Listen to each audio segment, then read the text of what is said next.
Forex market. Forex stands for foreign exchange, so as you might have guessed, the Forex market is where national currencies are traded against one another. For example, the US dollar could be exchanged for the Japanese yen, but there's more to it.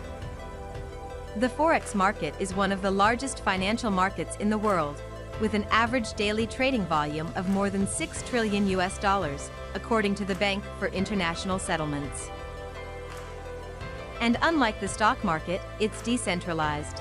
That means the value of its assets relies on the compatibility of supply and demand between major financial institutions through the interbank network.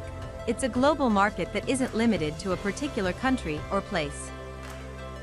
The US dollar is one of the most traded currencies in the Forex market, particularly against the euro, which is traded with more than $1 trillion on average in a day. There's a lot of cash moving throughout the Forex market, making it a highly liquid and speculative market. That means Forex trading can be a high-risk, high-reward venture, primarily because currencies are constantly facing fluctuations in value.